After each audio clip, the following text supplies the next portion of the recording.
President Trump is framing his tariff plan like a business deal, and he's telling Americans they're the shareholders. He says every citizen will get a $2,000 dividend paid out from the money generated by those tariffs. Let's go to Emma Withrow from the Fact Check team. And earlier, you were discussing how these checks for low and middle income Americans, that would add up to about $346 billion. Yeah. What about Congress? What's the role here of them? So Congress obviously has the power of the purse, but things have gotten a little bit tricky with this new administration and the ways that laws are interpreted, hence, the Supreme Court having to decide whether these tariffs were legal in the first place. Regardless of all of that, though, under current law, tariff money goes into the U.S. Treasury's general fund. It's treated like any other tax revenue. So to turn that into direct payments, Congress would have to pass legislation authorizing those dividends, just like lawmakers did for the, those stimulus checks that we all got in 2020. Absolutely. That definitely came to mind. But this idea specifically, has this ever been done in American history? From the research that I did today, it doesn't seem like this specifically has been done, but there have been times that the feds returned money to the public, but it was always almost through Congress. So the closest parallels would be those COVID stimulus checks, also the tax rebates in 2001 and also 2008, those economic stimulus payments that happened. The only true dividend model in the U.S. exists actually at the state level in Alaska, where oil revenues from state-owned lands are invested and then paid out to residents through this Alaska Permanent Dividend Fund, which I thought was really interesting. That is an interesting potential connection. We'll see how far this goes. Emma, thank you so much. And for more on this Fact Check team topic, including links to their sources, scan the QR code or visit thenationaldesk.com.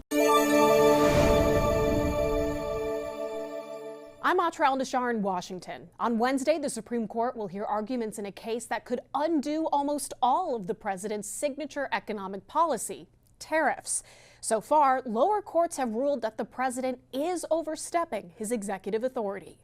In his second term, President Trump has not shied away from testing the bounds of executive authority. In fact, virtually his entire economic agenda depends on it. Starting tomorrow, the United States will implement reciprocal tariffs on other nations. Those global tariffs followed earlier tariffs Trump placed on goods from China, Canada, and Mexico to address the flow of fentanyl into the U.S. Since the Constitution gives Congress, not the president, authority to impose duties, Trump is leaning on a 1977 law called the International Emergency Economic Powers Act, or IEPA. IEPA does not mention tariffs as an option, and Trump is the first president to try it. On Wednesday, the White House will argue to the Supreme Court that tariffs are necessary to address two emergencies: the deadly fentanyl crisis and trade deficits they say brought the United States to the brink of catastrophic decline and dependency on geopolitical adversaries. One person shouldn't have unilateral, unlimited tariff power. Jeffrey Schwab is the director of litigation at the Liberty Justice Center, which filed the lawsuit challenging Trump's tariffs on behalf of 5 small businesses. They say business planning has become a nightmare for petitioners and other American companies. Schwab says Trump has undermined his own claim that a trade emergency requires the use of reciprocal tariffs, which he reduced and delayed by months on more than one occasion. If they were so important that he needed to do them immediately, then why the delay? If the Supreme Court rules Trump's tariffs are unconstitutional, the president says, I think our country will be immeasurably hurt. I think our economy will go to hell. The Treasury would likely have to refund about half the tariffs. Schwab says it's a mess of Trump's own making. The government shouldn't be able to gain just because their illegal action happened to be so vast. There are other legal routes for Trump to unilaterally impose tariffs, which his administration says he'd pursue if they lose. But Trump would have limits on how high the tariffs can be and how long they can stay in place. In Washington, I'm Atral Nashar for the National News Desk, America's News Now. Latest as it unfolds, all eyes in the House to get this all wrapped up, hopefully sooner than later.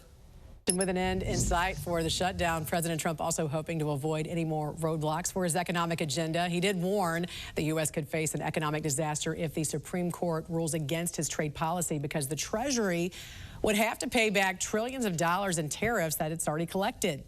In a post online overnight, Trump wrote, the unwind in the event of a negative decision on tariffs would be including investments made, to be made, and return of funds in excess of $3 trillion. It would not be possible to ever make up for that kind of a drubbing, devastating to the future of our country. Following some news out of the Supreme Court, where one of the president's most important pillars of his second term is being discussed. The court will decide the fate of Trump's power to impose worldwide tariffs. Experts say the stakes of this case are very big, both politically and financially. So far, 3 lower courts have called Trump's tariffs illegal and overstepping Congress, who normally has the ability to enforce them. But the president has argued he has the power to do that without congressional authority by declaring a national emergency under the 1977 International Economic Powers Act. The president says the majority of his second-term agenda could be derailed if things don't move forward the way he has planned it to. In a post on Truth Social in the past 24 hours, he's been pretty frank about this. We'll show you the post now. He says this is a life-and-death situation for the country. He goes on to say that without it, we are virtually defenseless against other countries who have for years taken advantage of us. He also went on to talk about the stock market. Recently, the High Court has handed the Trump administration some pretty big wins, including presidential immunity, limiting nationwide injunctions, and immigration policies as well. Certainly tracking what happens at the Supreme Court. We'll have the very latest for you this afternoon and anytime on our website, thenationaldesk.com. While defending his tariffs in a post on Truth Social, President Trump said he planned on giving all American citizens, aside from high-income earners, a dividend. Let's go to Emma Withrow from the Fact Check team. Any indication who specifically would qualify for these bonuses? So there hasn't been like an official plan released or anything. All we've seen was that one post from Truth Social from President Trump. And we don't really know who he considers to be high income. But what we do know is that he plans to use money generated by the tariffs to dish out these bonus checks, or as he's calling them, dividends. And he said the checks would be about $2,000 a pop. Also, Treasury Secretary Scott Bessent told Fox News that the dividend could come in lots of different forms, lots of different ways. So maybe we could even see certain tax cuts, but there's also the possibility they could be like that stimulus check that we saw. Still remains to be seen, but yeah, that definitely came to mind. When we're looking at whether these tariffs have generated enough revenue to pay for all of these dividends, what is the outlook?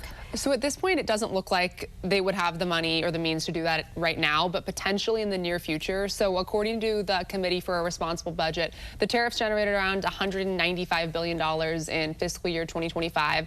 And according to the U.S. Census, around 173 million Americans made less than $100,000 in 2023. So that would add up to about $346 billion if they were to cut, those $2,000 checks for each of those people. However, the Tax Foundation predicts that the tariffs are going to generate around $1.8 trillion over the next 10 years.